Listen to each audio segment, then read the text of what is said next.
Hello there. I'm on the air to talk about the Syria crisis, mainly as it concerns the events of the last 5 years since 2011. Before I get started, I'm going to invite everybody. I'm going to invite, now let's see, how do we use this thing? Used to be, it would come up as your friends. Wait, share the permit, share via Google+, okay. Okay, public. Okay, good. I'm going to put join this discussion. I'm only going to go on for 30 minutes. Sharing. We'll see who jumps on. Could be anybody. Probably it'll be nobody. Okay, look, we got this real big problem in Syria. I watch the news, okay? I keep up with the news. Most Americans seem to be very ignorant about this. What we hear is that, oh, Russia's this and Russia's doing that. Look, don't believe any of it. Here's some recent news. Syria peace efforts must continue despite break with Russia. Kerry. Yeah, the United States pretty much has no relations with Russia, diplomatic relations since yesterday, October 3rd. I'm sure they'll, or I hope they'll get that back. Not a total break, preparatory to war, but very serious. Washington Post, 6 hours ago, Russia deploys new air defense missiles in Syria. Well, that was a good idea because now there's talk that the U.S. will try to set up a no-fly zone in Syria, meaning they will threaten to shoot down Russian and Syrian planes. Real bad mistake. If the nitwit in chief, who was elected in 2008, makes that mistake, it would be a disaster. Washington hardening position toward Russia, ran out of options and blah, blah. That's Russia Today, the Russian newspaper run by Moscow. Tension with Russia rises as U.S. halts Syrian negotiations. New York Times, very pro-Obama, very pro-military intervention for over 100 years. All right, so on and so on. More stories here. U.S. abandons efforts to work with Russia on Syria. Russia-U.S. dialogue on Syria failed as Washington has no unified, I guess that I didn't bring up the article, no unified ideas what to do, probably from Russia Today 1 hour ago. Syria isn't a Cold War. The U.S. and Russia can't just fix it. By the Guardian, opinion piece. Okay, well, anyway, we'll get off of that because you could read the news yourself. All right. Let's go back in time a little bit. Syria was part of the Ottoman Empire, the Muslim Ottoman Turkish Empire that was established in the 1400s. Okay. France and Russia nearly went to war over Syria and Lebanon in the 1850s, and actually that they did go to war. You've heard of the Crimean War. A lot of that had to do with the control of Christian minorities in Syria and Lebanon, even though that was ruled by the Ottoman Turks in the 1850s. So there was the Crimean War. Then the British were pumping it up, and they jumped in. Great Britain and France against Russia lasted from 1853 to 1856. Then Sardinia jumped in at the end of the war to help because actually Sardinia wanted to take over Italy and they needed France's help. And so the King of Sardinia got France to help him take over Italy, and he established the House of Savoy, the Kingdom of Italy in 1860, right? Okay. During World War I, the Allies went to war with Turkey. The Turks stupidly allowed the Germans to talk them into war against the Allies. The Germans needed help, so they got Turkey to help them fight. Germany couldn't really help Turkey much, and Turkey had nothing to gain really and everything to lose. So of course they lost everything except Turkey herself. And the Allies, the British and the French, who told all these lies, well, it was the Americans who told all these lies about, oh, we're going to have, Woodrow Wilson, we're going to have self-determination. All the ethnic groups, all the tribes or nations, whatever you want to call them, of the world will be able to choose their own government. Untrue, because after they defeated the Central Powers, Germany, Austria, Hungary, Syria, the Ottoman Turks, and Bulgaria, they, to a large extent, did not let the countries have self-determination, especially the Arab countries. So France took over Syria, and then later Lebanon was detached from Syria as a separate French territory. The British took Iraq, Jordan, Palestine. They already had Kuwait.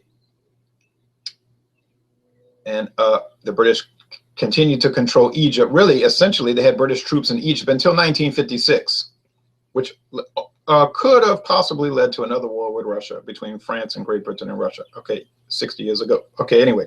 Now, all right, so Syria finally was able to come out from under the control of France around 1946, and the French troops slowly got out of there. All right, so Syria wants to be an independent country, right? It was pretty obvious that France and Great Britain didn't really want that to happen. They wanted Syria to be under their sphere of influence. So Syria gravitated toward Russia because Russia was in this Cold War with the United States and Great Britain and France from 1944 until today. Syria didn't care much about communism, really. They just needed help. There was a revolution in Syria. They had a number of revolutions, okay, different factions. Syria is a multicultural country. Yes, they all speak Arabic, but in the religious sense, they have a lot of conflicts with different factions of Islam, Christians, Catholics mostly, and other little tiny groups. So that's a problem. We are told by the international left that, and people like Hillary Clinton, diversity makes us strong. They never explain how diversity makes us strong, because if you look at countries that have the most diversity, they tend to have the most internal problems. But anyway, that's what the left likes to say when they're trying to promote their revolutionary activity. All right, so, all right. There was a revolution in Syria in 1970, and the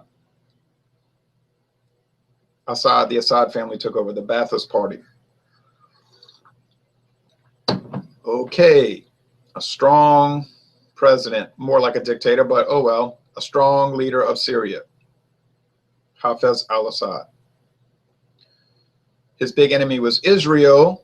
So he is the Syrian leader. His big enemy is Israel. Not a religious conflict like people claim or think. No, a turf war. The Jews could care less about the Muslim religion, and the Muslims could give a flip about the Jewish religion. But they both wanted common territory, so they fought over it. Just like in Northern Ireland, the Protestants didn't really care what Catholics did at church, and the Catholics didn't really care what Protestants did at church, and anyway, most of them didn't even go to church. It was a turf war. Royalists who wanted to stay British versus Republicans who wanted to set up an Irish Republic and were pretty much pro-Marxist, and that's another story. And they were willing to use, obviously, terrorism, because Marxists like terrorism. Now, so here's Hafez al-Assad, friends with Russia. He was a socialist. The Ba'athist Party were the Arabic socialist parties. No, not hammer and sickle type parties so much, more like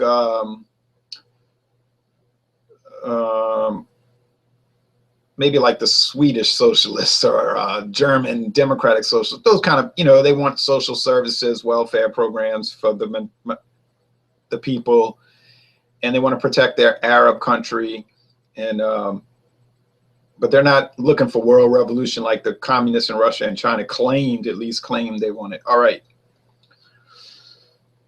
So Syria was under a tight grip, much like Iraq was under the Ba'athist Party that took over Iraq back in 1958. Iraq is another multicultural country, so they had a lot of internal problems. So the only way to really keep those people together was have an iron kind of dictatorial government. Okay, but Syria was largely peaceful. Now, they did get involved with the Lebanese Civil War in 1976, and they stayed involved in Lebanon. Lebanon is a weak little country next door to Syria. Syria claims it should be part of Syria. Okay. Syria was always a natural ally of Iran. Okay. They don't like Iraq. Iraq and Syria don't get along, even though both of them had Ba'athist governments, socialist governments.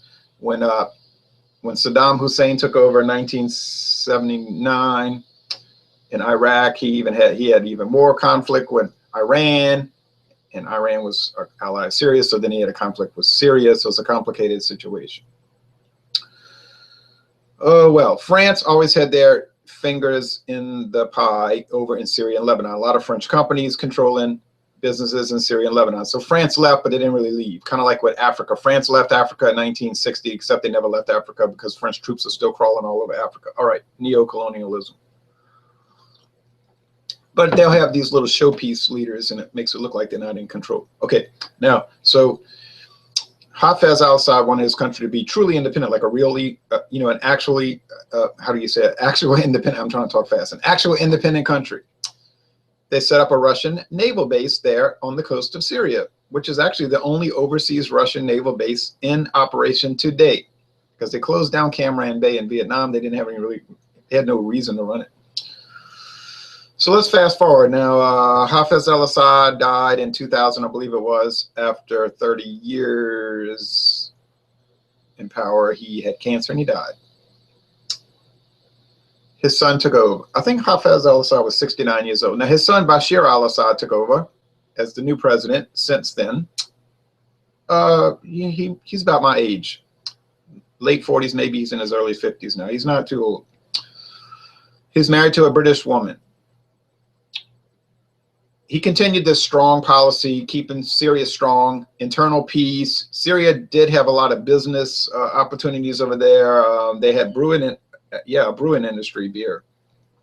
Kind of a liberal Muslim country. He protected Christians. He protected Muslim minorities, much like Saddam in Iraq. There were over 1 million Catholics in Iraq. And under Saddam Hussein, they were protected. They were never really molested. He didn't allow Muslim radical groups to harass the Catholics, and even the vice president of Iraq was a Catholic. Well, now, who's going to show up to upset the apple cart? Uncle Slugger. I mean, Uncle Sugar. I mean, Uncle Sam. Well, what happened? April Glaspie. You might have heard of April Glaspie. Well, you probably never heard of this lady, this State Department official who in 1990 said, we're not concerned about the Iraq-Kuwait border conflict. That is outside of our interest area. Maybe she was just that dumb to think that. More than likely, it was bait. Like in 1950 when a State Department official announced that Korea was outside the U.S. Defensive perimeter, and then the attack came. So Iraq attacked Kuwait. We know the whole story of Operation Desert Shield, Desert Storm. Now we have U.S. troops on the ground in the Arab world, which was really the first time that it ever occurred. It used to be the British and the French involved. Oh, and all the subsequent problems from this. And then you start seeing the growth of Islamic terrorist groups. Now, we had Arab terrorists before 1990, of course, PLO, but they were political terrorists, still not good, but they were not attacking Israeli assets based on religion. They were attacking them because they said they stole their land. So it was a real estate conflict, more or less. The new groups, the Al-Qaedas, the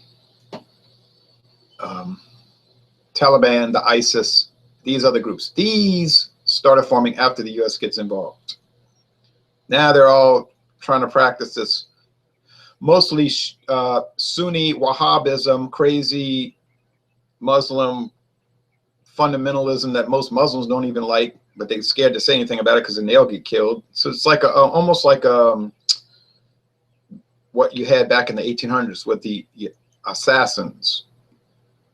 That was a Muslim cult out in the Middle East, the assassins, and they would smoke hash and get high, and they basically worshiped this cult leader, and they went around murdering people.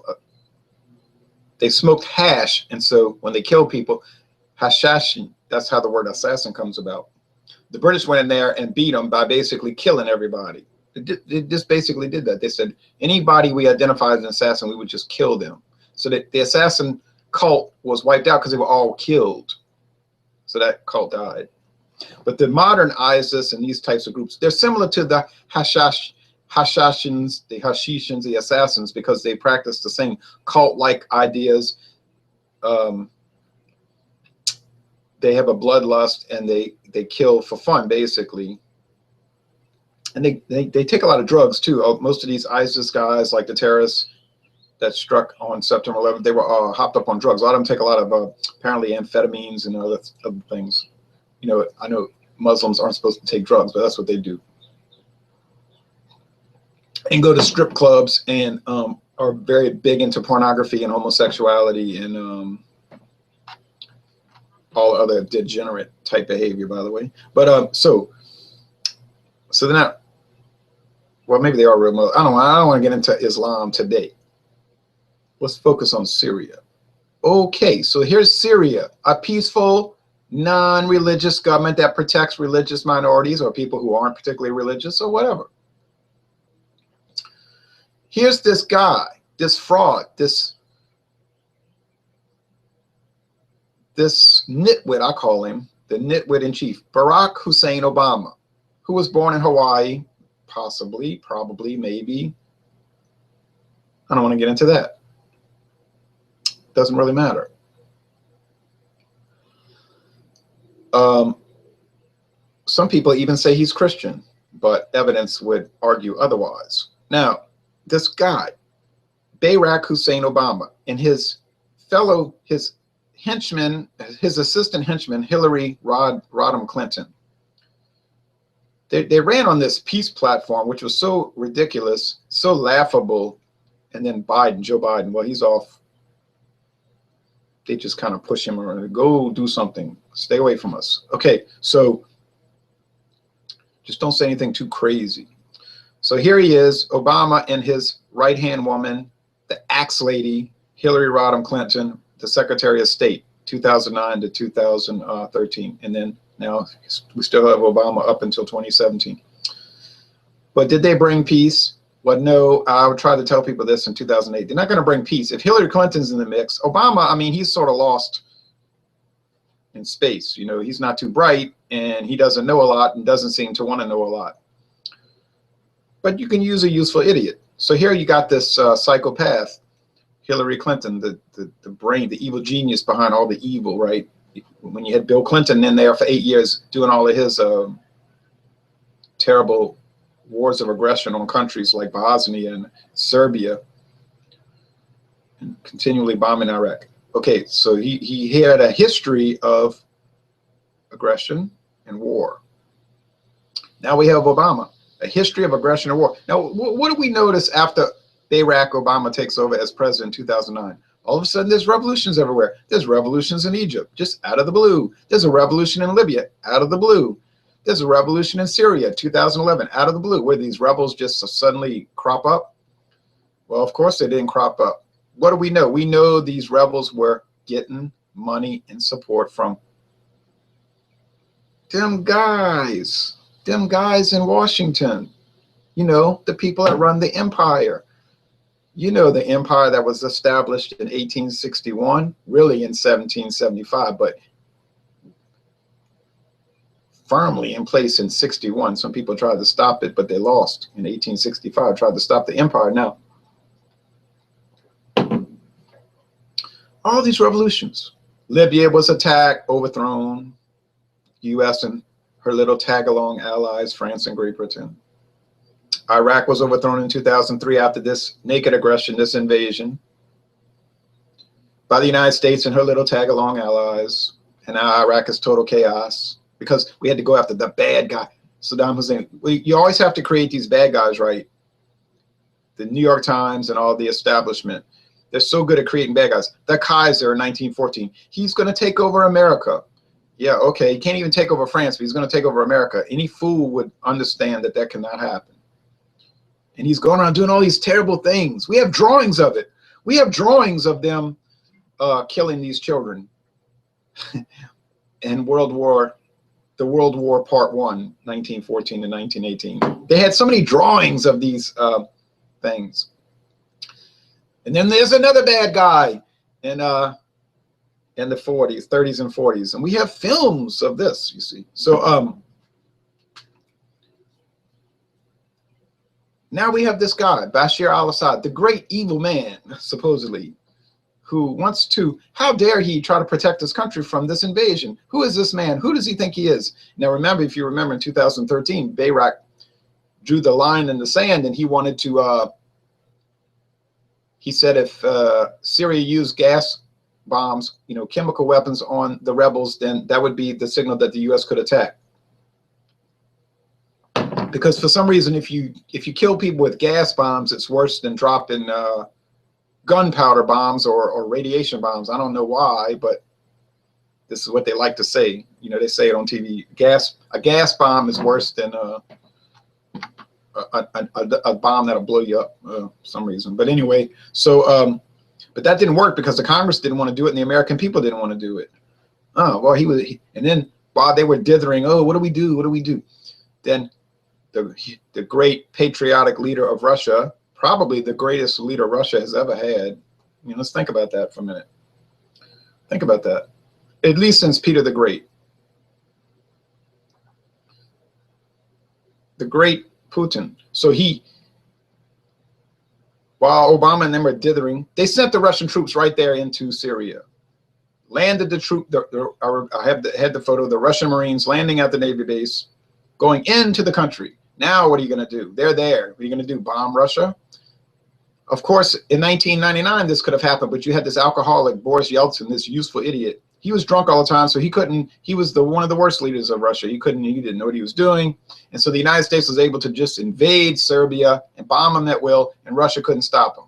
If you'd have had a Putin in power in 1999, they probably would have had Russian troops. Well, remember, they did have some Russian troops at the airport. Remember the Russians going down the highway towards the airport and all the Serbians cheering them. But it was too late. But they didn't attack the Russians at the airport. They weren't that stupid. So, so now we have the situation in Syria today, right now. All these various rebel groups getting weapons from the United States and her tag-along allies and money. And then we have Syria fighting the terrorists, the Muslim terrorists, in alliance with Russia, who is helping Syria fight the Muslim terrorists and the Muslim rebels, trying to restore the peaceful government of Syria that protects the Christian and other minorities. The Russian forces are increasing in Syria. They have a lot of air power now. They've just installed this missile defense system. In the last 24 hours, they got the Russian Navy base. And now these fools, I don't want to call Obama a fool. Okay, I should not call Obama a fool. I don't need to really. These warmongers, these imperialists, these psychopaths, that sounds better, sociopaths. If you can imagine that these people, this nitwit in chief and this insidious psychopath, this panderer, this racial panderer, Hillary Rodham Clinton, if you watch her, she panders to these races, racial minorities, who she obviously has great disregard for. You could just see that in her face. You could tell when somebody's fake. But she smirks, you know, let me go talk black to these people. I'm so tired. And they cheer, yay, don't you realize you're being used by these maniacs? Okay, well, anyway, they're talking about we're going to set up a no-fly zone in Russia. And Putin, the great Russian leader, says that is a very terrible mistake. Because Putin is telling this nitwit in chief, you're not going to shoot down Russian planes. We have Russian submarines right off the coast of Texas and Louisiana in the Gulf of Mexico. We have Russian submarines right off the coast of Florida, New York City. We have Russian submarines right off the California coast, and they're nuclear armed, and they will fight back. We are not going to take this. We have Russians Air Force that can respond in Europe. Now, these people in Denmark, these people in Paris, these people in London, they don't want to die for Syria. They don't want their beautiful cities destroyed because of this clown, but they're so ignorant, they don't know. There's not videos being produced like this too much and being watched to let people know what's really happening. So you say, what's the prediction? I think my prediction is that Obama will back down. He's facing a mastermind, and I didn't say fool, I almost said it. And he probably doesn't want to have World War III over this obscure country that most Americans probably can't even find on a map and know none of the history about it, and don't know that Damascus is the oldest continually inhabited city on the planet. But we have to be aware. Now, here is Trump. You know, the New York Times, they hate Trump. The mass media hates Trump because he made statements like he would regard the Arab-Israeli conflict from a position of neutrality. He's the first guy running for president, said he would not have divided loyalty, that he would not be under the thumb of the Israeli government. Oh, we cannot have this, you see. So the major media instantly, I watched this very carefully in 2015. The major media looked at him as a clown, and they did not take him seriously. When he made that statement that he would regard the Arab-Israeli conflict from a position of neutrality, that's when I said, uh-oh. And here's when the attacks began. So this is the key. It's not that he didn't pay income taxes, because you wouldn't pay him either if you could get out of it, and so would anybody else in the world, because we know these taxes are so unfair and the government wastes most of the money anyway. Secondly, it's not because he's loud and he says obnoxious things. Most people in Hollywood and in the major media are loud and say obnoxious things, so it can't be that. This is the reason Trump is hated. He is perceived as being dangerous because he, A, is not under the thumb of Tel Aviv. B, he has indicated that he will make friends with Russia. Friends, imagine, after all these decades of Cold War since 1944, he wants to make friends with Russia, a partnership, trade agreements with Russia and China. The establishment, the U.S. New York Times, New York City establishment cannot tolerate this, because that's not the game plan. And thirdly, he has indicated that they are going to pull out of all these wars in the Middle East and actually team up with Russia. That's going back to point 2, team up with Russia to fight international terrorism. And the establishment cannot tolerate this. The Bushes, the Paul Wolfowitz, all your establishment Republicans and Democrats cannot tolerate the guy. So they have to do the ad hominem attack, say, oh, he has funny hair and his skin looks strange, and he speaks off the cuff, and he's brusque. They can't talk about the policies, you understand, because Trump has half the people behind him already, about half the Americans already, even with all the attacks. If the media talked about Trump's policies, like the guy might promote peace, well, then he would have 75% of the Americans. So it's a very important election coming up. You have the peace candidate. Now you might say, oh, well, he could be lying. Maybe he's just like the rest. Okay, I'll take that point. If he's a fraud, we'll find out, and we won't re-elect him. Okay, you can go by that. So here's a guy that could be a fake versus a woman who is an obvious and open warmonger, a psychopath along the lines of Martin Sheen in The Dead Zone, who might want to start World War III for no particular reason, who panders to racial minorities, even though she obviously has great contempt for these minorities, and she comes from blue blood, white, WASP background. So that's the choice, a guaranteed warmonger. So you have a choice, war guaranteed, if you like war, or peace possible. So would you rather have a possibility for peace in the world, relative peace? It's a shambles, so now it'll take years to fix it. Or do you want a guarantee of continued war? I think thinking people, intelligent people, can figure out the answer to this question. Thank you for watching this video, and let's see what the feedback is. I'm very curious. Yep, just about 30 minutes.